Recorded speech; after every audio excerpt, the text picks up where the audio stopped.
Wheelhouse DNA.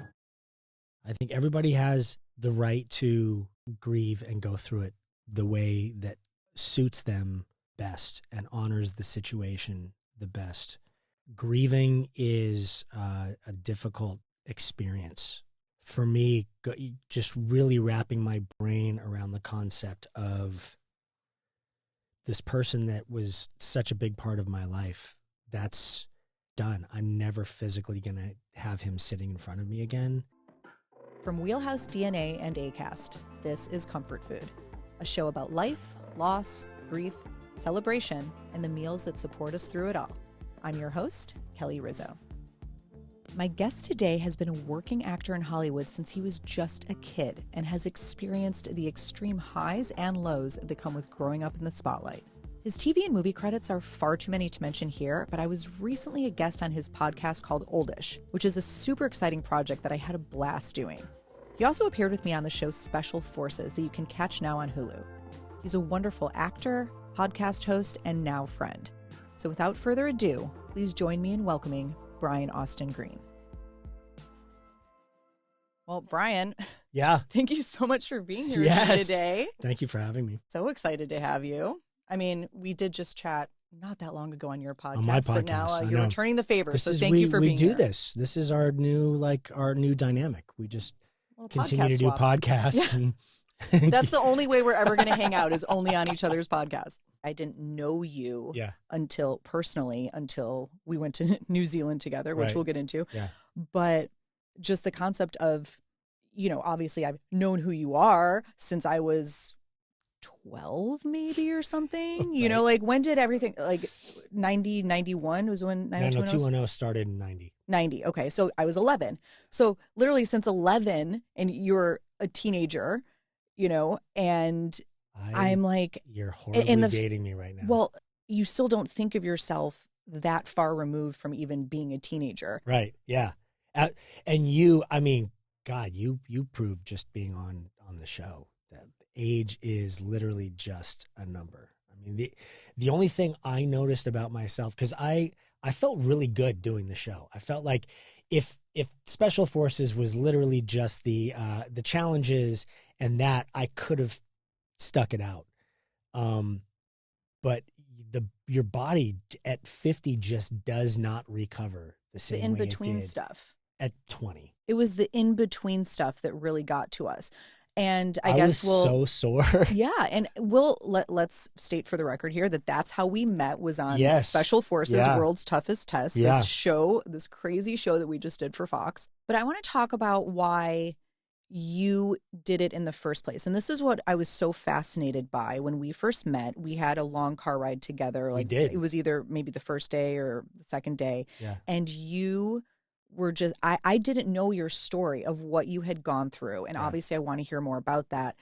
But the reason why you went on the show was to prove something to yourself Yeah. and to show yourself, and I'm sure your family and your friends, that physically and emotionally that you made it back from this incredibly traumatic, horrific, Yeah. physical challenge that you went through. Yeah. So if you could talk a bit about why you went on the show, but then also if we could get into, what What it that was time that was like happened. for Yeah. you. Yeah.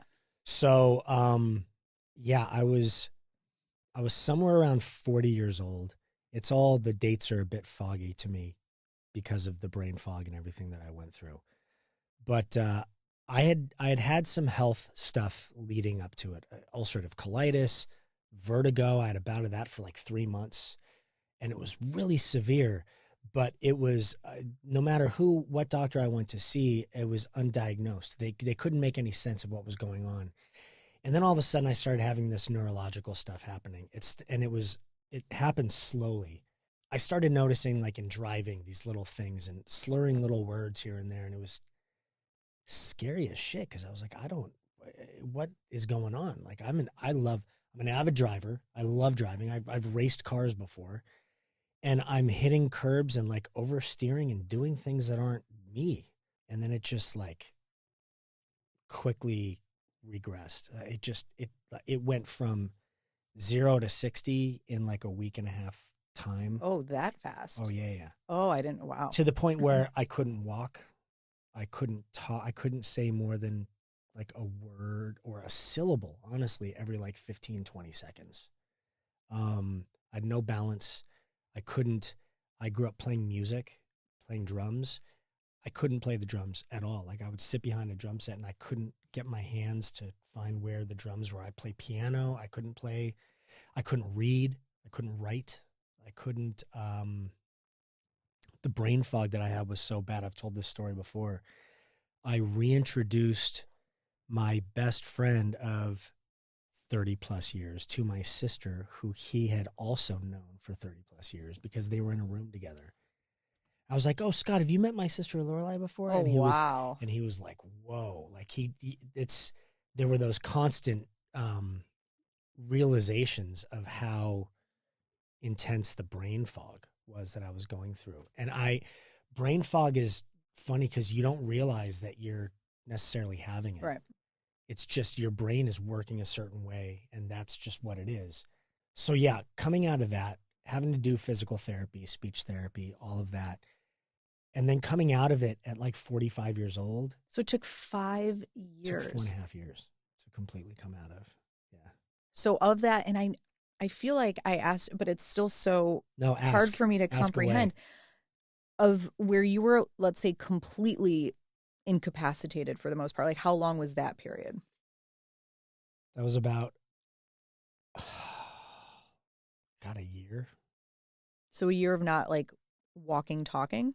a year of literally just listening and like being on the outside of life and being a prisoner in my body and not, it Were you in a was, wheelchair? no, I wasn't in a wheelchair, but I shuffled like I was 90 with my hands up here like a T-Rex. Okay, so you could physically at least like do like could you get it in and out of bed type I of could thing? get in and out of Okay. bed, but it was um the the strange thing about that experience was because its nervous system, it was when your body like kind of tenses up and freezes up and you're I felt like every movement I was doing was like pushing against my body's natural instinct to not do that. So I didn't have full range of motion because I couldn't get my arms to stretch completely fully. Um, so it all ended up being these like tiny little movements. And the hardest thing coming out of it was you sort of learn how to deal with it while you're in it. So I would talk because I couldn't speak really well. I would talk a lot with my hands and make sure that I signed things enough where people visually could understand, even though I Right. couldn't say it. So then you're coming out of it and really getting your speech back together. But then I had to like unprogram myself from using my hands so much and, talking about knocking on a door and like showing what it was like to knock on, all these Yeah, so things that you're so you're visually, undoing all of right. this stuff that is like a survival mechanism that you sort of latch onto for 4.5 years. And if I remember correctly, you said you found a doctor who really was able to get to the bottom of it, A and natural it was doctor. like an inflammatory thing, right? It You had was. It was a dietary inflammatory thing. It's not that I have a severe allergy to things, um, but I'd been eating gluten and dairy my whole life. And because it was all internal inflammation, I had no idea that there was anything going on. And it just slowly caught up to me. And my body, it turns out, was in this like perpetual fight or flight mode for years because it was always fighting what I was putting into it. So then when I would get sick or any of those things, my body would just become overwhelmed by trying to deal with all of it and fight any of it. So eventually it just did like a reset, basically. well, it's so interesting that we're learning now how much inflammation can affect the body. I mean, it's such a big thing now, like anti-inflammatory, foods and anti-inflammatory thing, like just wellness things to do for your health, and supplements that, can stop some of this inflammation that you're learning not only affects the body, but the brain. I've worked out in a gym my whole life. Like I enjoy, but I've never once thought like, oh, I should like take some nutrition, like some, you know, some supplements and some things for my brain health as well. You just don't even think about it. Like it's this thing in your head Right. that is protected by your skull and so you don't see it. You don't experience it until all of a sudden it's not there and you realize that's the computer that runs all of this. It doesn't matter what shape you're in. It doesn't matter how well versed you are in anything. At the point when the computer shuts off, you are just sitting there waiting for it to start rebooting and reconnecting with things. It's crazy. Well, speaking of gluten and dairy, even though you just said No, it so- might have been an issue, No. you also told me I'd like for you to tell me what your favorite comfort food is because we might have some here for you. My favorite comfort food is lasagna. I am Italian. It's a huge part of me. Got a paisan in the house. Yeah, it's just sort of I love pasta.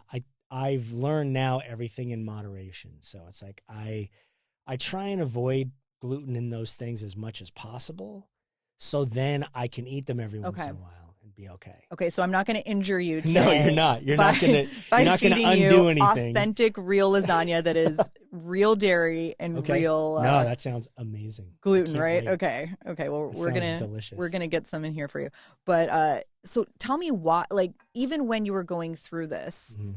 was food something that you were? I mean, were you still able to like eat what you wanted, or No. you weren't even able to really have a normal No, food experience? because it was undiagnosed.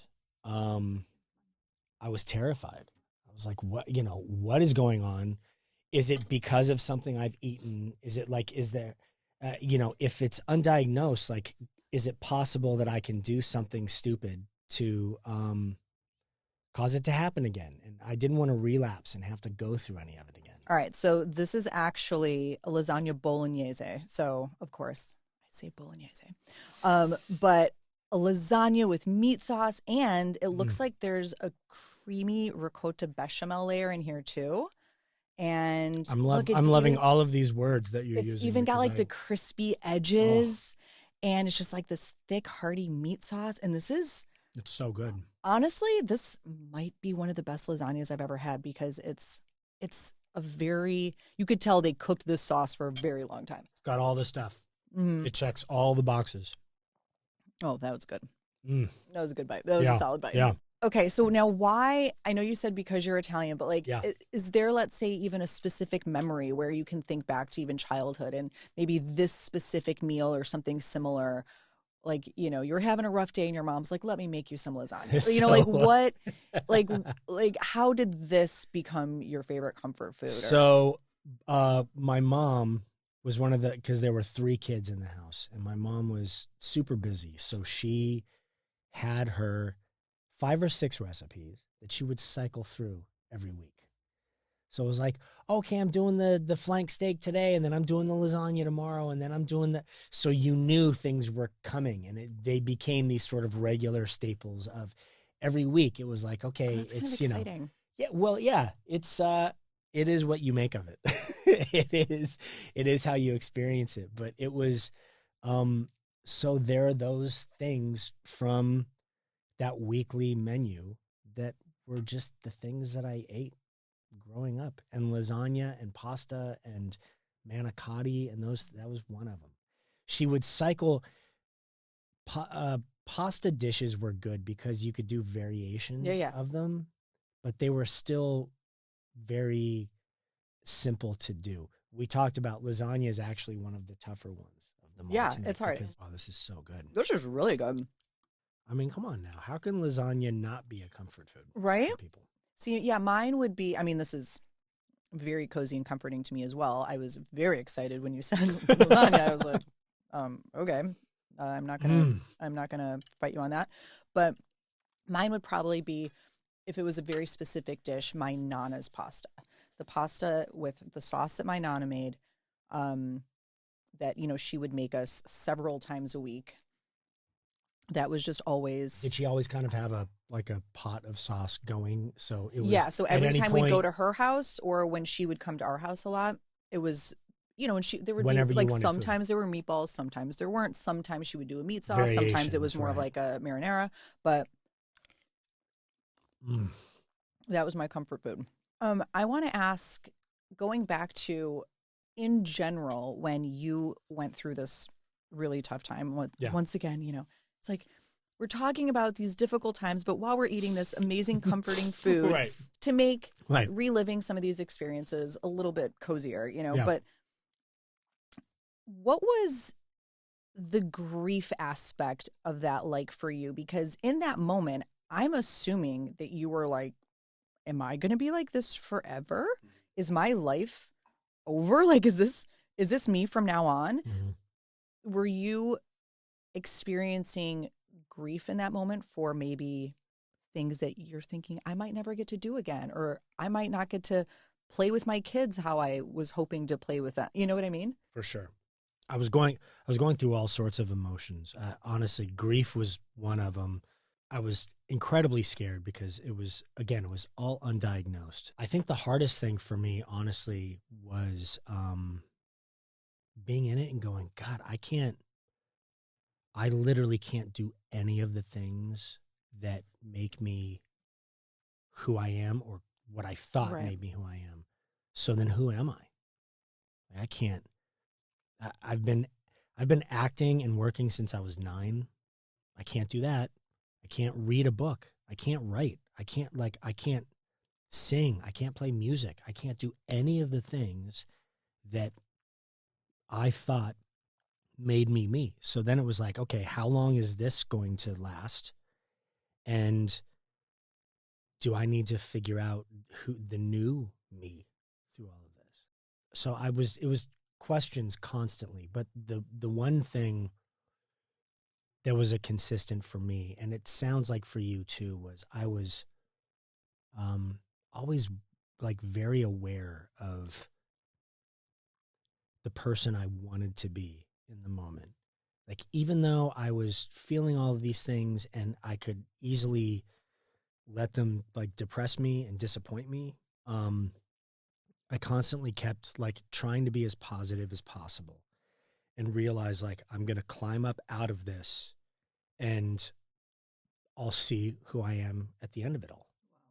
But what am I going to stress myself out for right now? Like right now, I literally need to focus on learning, like remembering how to walk stairs. Like it was unbelievable the things that I had to work on again at 40 years old. And so See, that's that's why, huge that you, even in the moment of thinking where you don't know if you're even going to come out of this, that you were able to keep things positive and have a mindset of, no, I'm determined to get this back versus pitying yourself or grieving what you thought you were maybe losing. right. Or I mean, I maybe you didn't even have a chance to grieve because you were in fear and honestly too, determination. I think the level of brain fog that I was dealing with, Yeah. I'm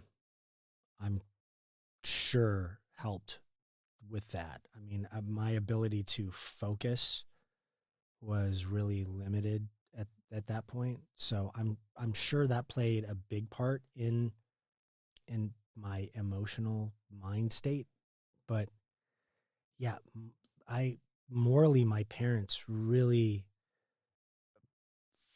from as long as I can remember have just instilled in me this sense of staying positive through things. And that's stuck with me the whole time, and thank God I had that, because I could see going through that how people would lose that faith and that hope, and fall into kind of the darkness of a situation like that, and not be positive at all, and not look for silver linings whenever they could find them. What would you say the most helpful things that people around you, whether it was your family, your parents, your kids, what was to support you during that time, what was the most helpful thing that people did, and then the least helpful thing that people did? It's a good question. Honestly, I think when people were just in my space, that was the best for me. Nobody was going to be able to say anything that helped me at all through it because it sucked. You're Right. just in it. Right. So it's like, I just want to have, I remember I loved having people around me that I could feel the love from, because I needed that. I needed that warm feeling of safety around me. People asking me how I was feeling or to update felt like homework after Yeah. a while. It was like, I don't want to, I'm barely getting through these days. I don't want to sit and then talk about the progress of the day every single day. Like, Yeah. that doesn't help me at all. If anything, it forces me to look back on a tough day that I went through, because they were all tough days. So you just wanted the proximity, like the closeness Yeah. of your loved ones nearby, just being there, not necessarily them trying to fix it, because there was nothing anybody could do to fix it. There was nothing anybody could do. So for me, it was like, I wanted as much normalcy as I could Okay. around me. I wanted people just around me being the people that they are around me. I wanted my friends being around me just joking and being that. And if it made me laugh in my own way and I could just sit and listen to that, it was like, oh, this is great. It's a great day. This is so much fun. We've all learned that comedy can be very, Oh, very helpful throughout God, the darkest times. Can it not? It's unbelievable what it does.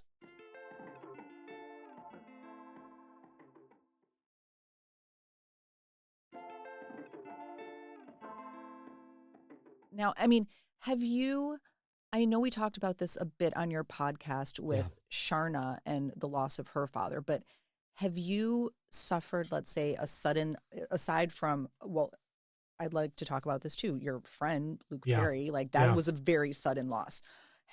Besides that, have you suffered a sudden loss? Because I know obviously my loss was very, very sudden, and it was just, it just shakes your whole world. So what was that like for you, and going through that, let's say, grief period? I was in denial of it for a while. I've told people, every once in a while, on the text conversation that Luke and I were having, God, like the day before he went into the hospital, I would just randomly text just to see if he would respond and see if like it was some big joke or prank or something that I was going to get some inside information. Like, I didn't actually believe that, but there was a part of me that was like, please, God, let this be some sort of a joke, because it didn't seem real to me. Luke was, I mean, we realize, I think, in getting older that we're going to start losing people around us. And so you're sort of faced with the reality of that. But not that soon. And not him. To me, he was the one that was going to outlive all of us, to me. So when he passed, I was just incredibly sad, incredibly shocked. I've never had a sudden loss in my life like I did with Luke. He was a brother for me. Literally, I'd known him before we started doing 90210. And he's somebody that I really took pride in, like, mirroring my life after, because he just so inspired me, just in the way he touched people and was with people.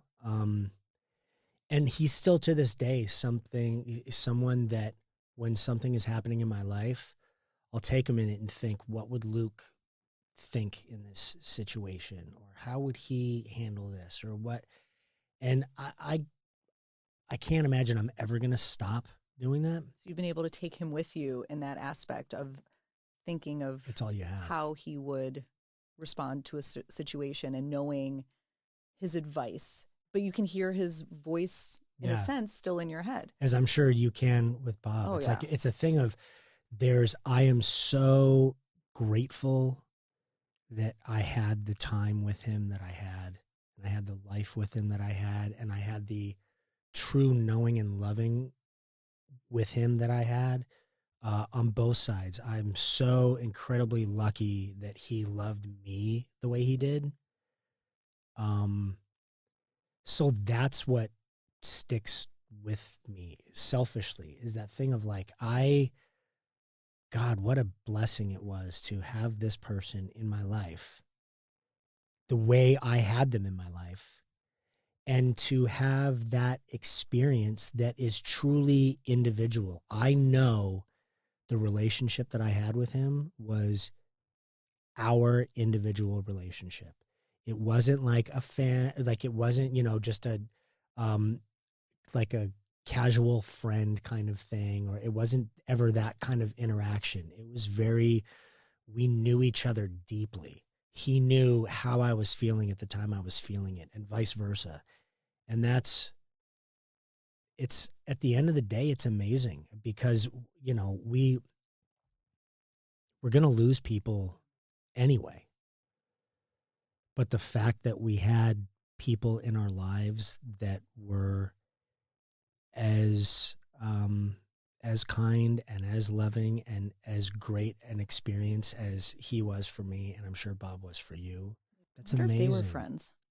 I feel like I I'm remember sure I they met, remember but I'm sure Bob. they're hanging out I now. remember when Luke passed, I remember Bob saying like, "Oh, he was such a nice guy." And I just don't know the extent of their relationship, but I'm sure they knew each other because those seem like the two guys that would have been buddies, you know? Totally. Yeah. Did you feel a certain pressure or a pull in a sense publicly, because when we went through this grief, like we had to do it publicly. Yeah. Let's say from whether it was the public or other people that you knew, like, oh, I have to grieve a certain way, or I have to show it publicly this way. Otherwise, people are going to think I'm not Sure. grieving, or Sure. wait, I'm sorry, this is my private life. I'm not going to show anything. Like, what was that like for you? I get it all the time. I get it with everything. It's this weird thing of people within the public thinking that they have a right to tell someone else how to best deal with their lives and their emotion. In losing Luke, it was a very tough thing for me. Some people can go right to Instagram and write a beautiful, beautiful tribute to them. And that's everybody's got their way. Like, I don't judge people for that. My way is not that way at all. My way is I need my space to sit in a room by myself and find a way of wrapping my head and my heart around a situation like that. And then you come out of it and you grieve in your own way. Like, I was doing a podcast at the time. So for me, it was sitting down for an hour, with the guy that I was doing the podcast with, and just talking about Luke and the loss of him and what was going on. That to me that was the best way for me to deal with it. You find that the thing that is cathartic to you. But that was still at least you sharing it with people so people would know how, you know, the special nature of your relationship and you were sharing it versus, I mean, some people completely close off and won't say anything. And then some people But I think they have every right to do that. share, a ton. Yeah. Yeah. Yeah. I think everybody has the right to grieve and go through it the way that suits them best and honors the situation the best. Grieving is a difficult experience for me, just really wrapping my brain around the concept of this person that was such a big part of my life. That's done. I'm never physically going to have him sitting in front of me again. That was to wrap your head around the concept of the universe going on forever. Right. Like, Yeah. what do you mean? How does that, and So the same thing in my head. I still have the lock picture on my phone is still the last picture that Luke sent me. Oh, wow. And I can't, and I've tried changing it and I just can't. Wow. I can't because How long before he passed did he send that to you? like 2 days. He Oh, wow. was Okay. he So was you at were the in beach. contact to Oh, the he was. We very, had lunch like 2 days before, wow. and I was telling him about all of the neurological stuff that I had gone through because I was so embarrassed of it while I was going through it. I didn't really share it with anybody. I just sort of went through it quietly on my own with like the immediate people that were around me. So at the point when I heard that he had a stroke, my first thought was, I just like went through this. I just went through, all of the speech therapy, physical therapy, all the stuff that you need to do. So who better to help him through this than me? I literally am just coming out of this now. And then it was just And then he soon passed. right. It was the next day. It was like, oh, he had passed away. Did you feel this almost sense of either like gratitude for, wow, like that could have happened to me, but it didn't? Or B, like almost a sense of guilt, like, oh, how am I okay? I came through this thing and then, he didn't. Was there any Honestly, no. complicated feeling like that, No, because what he went through was so different from what I went through. And I really didn't want to compare the two. Like I knew I had to recover from the neurological stuff I went through like I had a stroke, but I didn't actually have a stroke. He did. So I knew it was a different situation. I mean, he passed away because of complications from brain swelling and things that happened because of the physical stroke itself. There was absolutely a part of me that was really upset and disappointed, of course, that it was as serious that it was, because people have strokes all the time. People don't die from strokes all the time. And he was 52 years old at that point. He was young. So normally people go through strokes and then they recover. It takes years sometimes but they recover from them. And I knew there was a part of me with him, with the loss of him, where I felt like maybe that was the best thing to happen for him, because Luke took pride in who he was. He was very quick-witted. He was very kind. He was very generous. And to not have any of those things missing at all would have so severely affected him. I think for recovery possibly taking 4 years, anywhere near there, it would have been really, really difficult for him. Luke, honestly, was he either had to be 100% or not. There was no middle ground. I think about that with Bob all the time too. That, I mean, of course, when you lose somebody so suddenly, it's very natural to rationalize, like, oh, this is for the best because, oh, actually, this was better that it happened this way, because number one, it brings us some peace, a little bit of gratitude for maybe, that, well, it could have been, something worse could have happened. I think in Bob's situation, yeah, what if, because he had this head injury, what if, it would have been a thing where he lived, but then Couldn't do what he loved right, and wasn't himself. right. And Right. he would It would have driven him not crazy. have wanted that. He, Right. like I remember we would even joke about, because he would always say how he was going to outlive me. He was always like, I'm like, well, we're 23 years apart. So chances are, right. And he's like, I'm well, pretty healthy. I'm I like, eat pretty well. right, I'm pretty like, active. if I'm make it to 95, I'm like, you're probably not going to be 118. And you're not going to want to be alive at 118. Exactly. Anyway. But he was like, you don't know that. I could be 118. Right. And we would joke saying things like, well, one day I'm going to be taking care of you and, helping you go to the bathroom and things like that. And he was like, absolutely not. You will never be doing that for me. Like he'd say like, I will get somebody else to do it, or like, please God, just take me before that happens, Yeah. And so that was one of those things that I was like, well, at least it's better to have that than for him to be, in a state where he's not fully himself. Honestly, in grieving too, it's like you're looking for those silver lining things. And it's for, it's one of the things I think that makes it so individual in grieving is like you have to find the things that bring comfort to you in getting through a horrible situation. So if that thinking helps you through the process at all, then that's what you think. And some people may be like, oh, but that's such a morbid view. And I would have been better to have him in any state compared to, and it's like, okay, so then you feel that. That's fine. Right, exactly.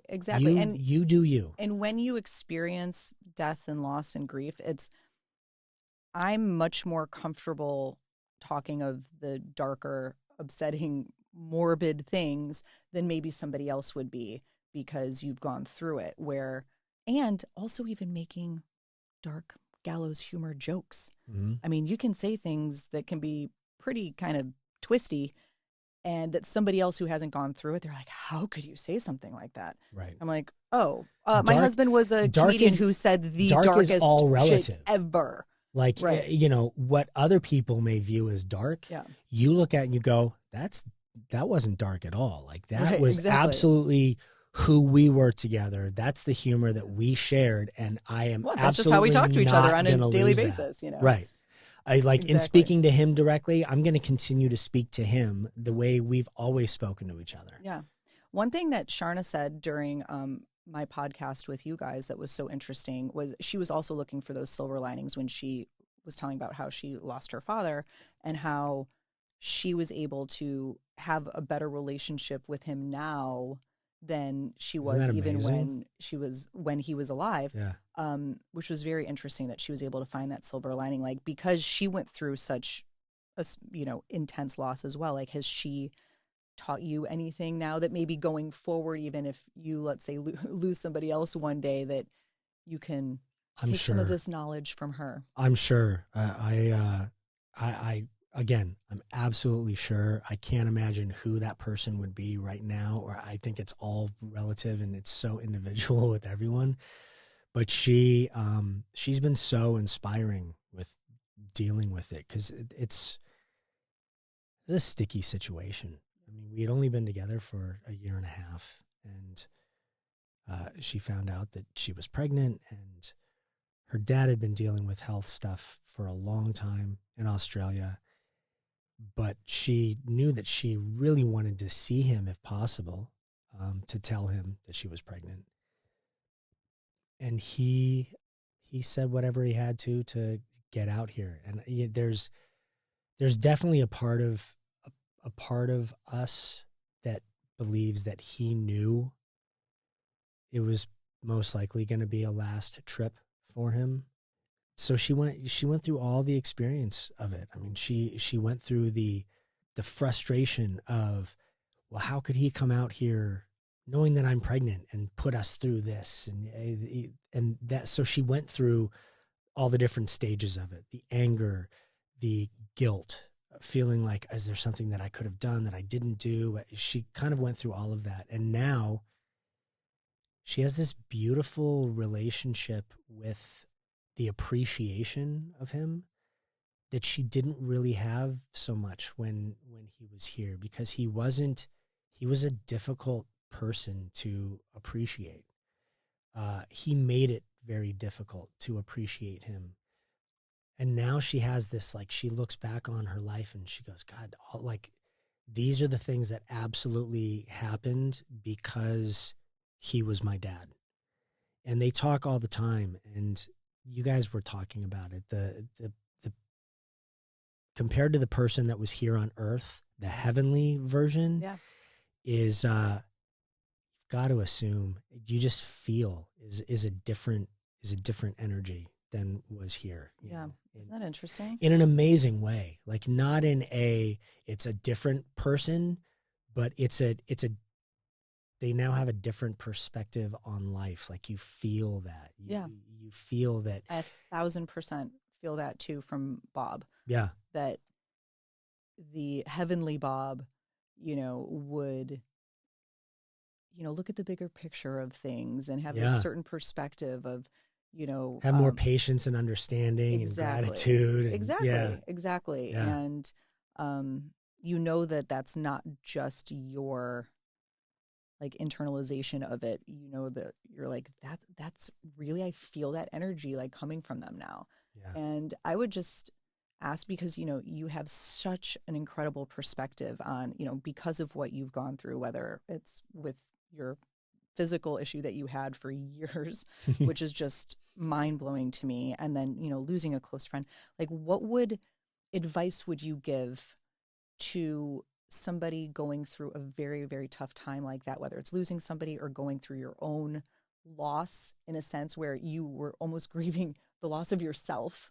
Um, Advice you would give to somebody going through it, and also advice you would give to somebody helping somebody grieve. Um, the advice for going through it, honestly, I think is to really just continue to have an understanding that there is a light at the end of the tunnel. There is. You don't know how long it's going to take to get there, but there is a light at the end of the tunnel. But you just have to believe that, because it's everything I look back on. I remember when I was going through stuff and I was feeling like, oh, this is I'm never going to feel better after this. But then you do. Life is really amazing.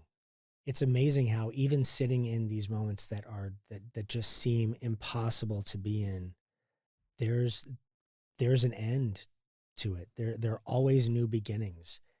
And so if I was around someone that was going through stuff, I think, just continue to remind them that I love them and that I'm here with them. Um, and that we'll get through it together. That's so important, because looking back, that is everything that I wanted to hear at the time. Just knowing that somebody was there and they're like, I can't help you in every way right now. All I can do is say that I love you and I'm here for you, and it will get better, I promise. Because you feel so lost and hopeless. You're like, this sucks so bad. Like, Right. I I can't can't live in this for see one more day. what this is how could this ever get better? But just to know that it does, and now that, you've gone through a lot and it does get better. I've gone through a lot. It does It get does get better. better. So just to know that, and I think that gives you ammo for knowing that there are going to be losses in the future, and just know, no matter how much it punches you in the stomach and slaps you across the face and makes you feel like life is over, it's not. And that it will get better and it will go on. And, you know, I've also learned things that can help other people. And I was not, and still am not going to be like the professional when it comes to helping somebody else go through something. I've always been a little like, oh, I don't want to overstep. Neither am I. I don't want to, I don't I don't claim know to them be. well enough to just show up at their house, but let's say, is there something that, if you were telling your best friend who their friend is grieving, like how to help them, like what would you say in terms of like, or don't do this? Like you were saying, I hate when people gave me homework. I said the same thing. Yeah. Is that like kind of a big takeaway? Like, don't I give people homework to do. honestly, I think just love people. That's people need, that is strength. I think when you feel the love from other people around you, you feel like you're not in such a deep hole.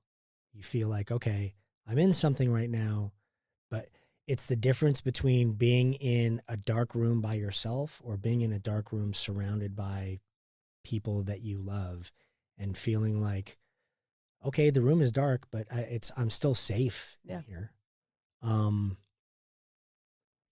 I would say just continue to talk people through that and really let them know that they're safe, that you will absolutely hold them and help them in dealing with their own stuff as much as possible. I think there's a fine line between trying to fix people and then trying to be there for people. I think the experiences are important.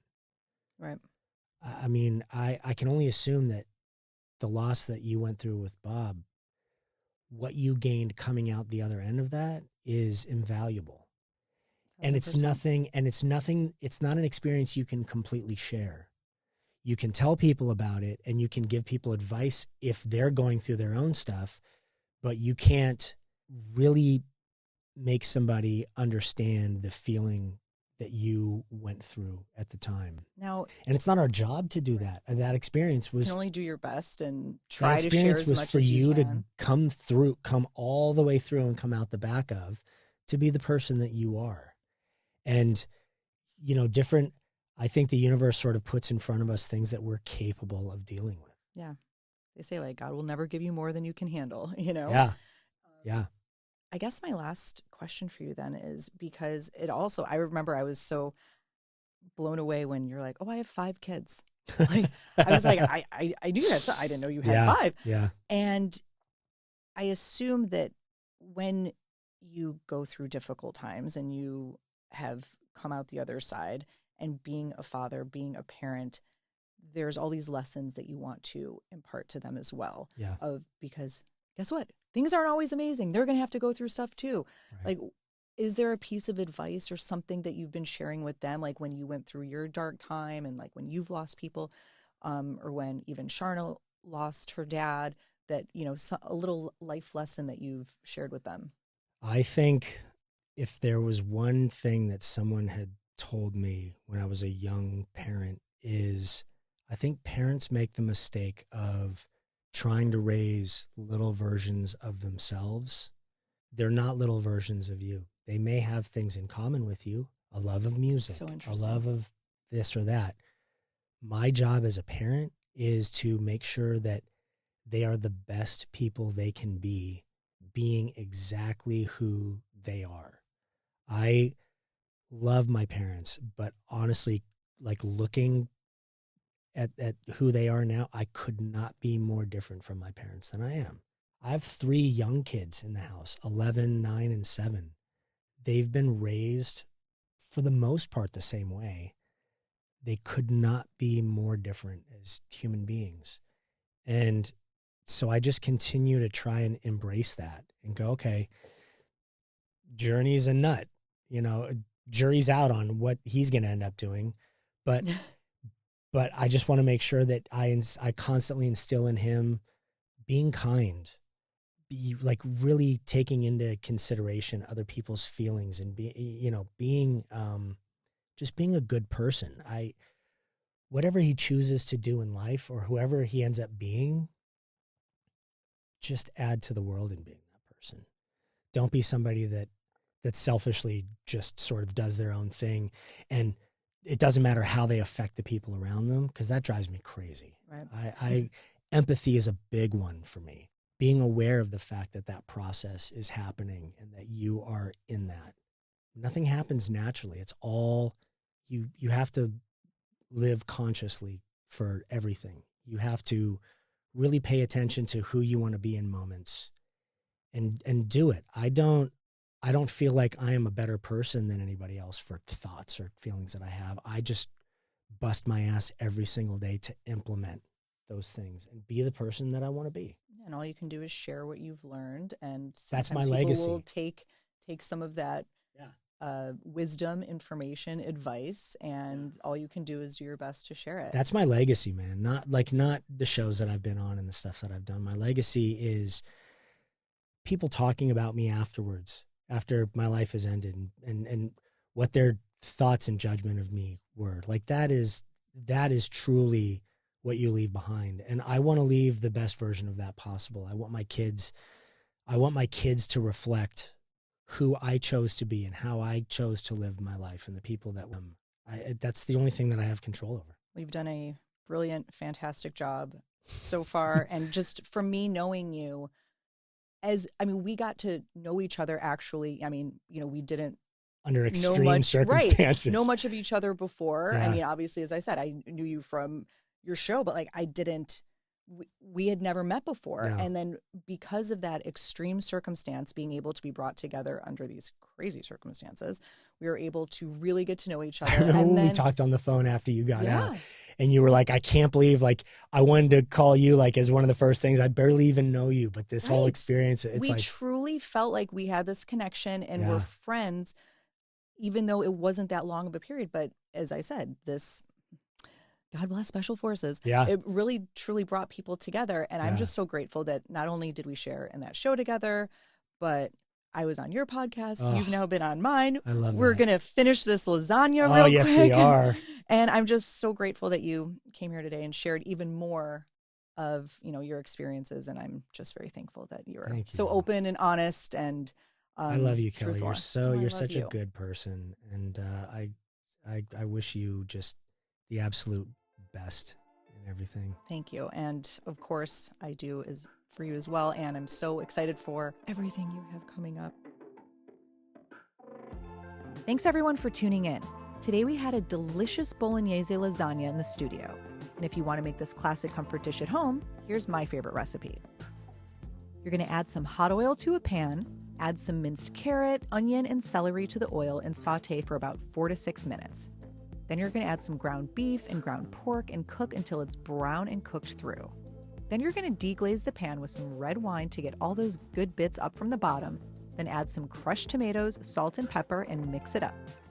While that's cooking, you want to start your bechamel sauce, which is essentially just butter, milk, and flour with a dash of nutmeg. You're going to stir until it's nice and thick and creamy. Then you're going to boil your pasta noodles. Then you're ready to assemble. Start with your cooked noodles on the bottom, then layer up with sauce and bechamel to your heart's content. And if you didn't catch all that, be sure to check out a more detailed recipe in the show notes. Buon appetito and see you next time. Comfort Food is produced by Wheelhouse DNA for Acast. Our executive producers are Fanny Baudry, Cassie Berman, Leah Sutherland, and yours truly, Kelly Rizzo. Our audio producer is Chiara Noni. Special thanks to Camila Goldenberg for production assistance. Our audio engineer and editor is Matthew Blocka. This podcast is hosted by me, Kelly Rizzo. Thanks for tuning in.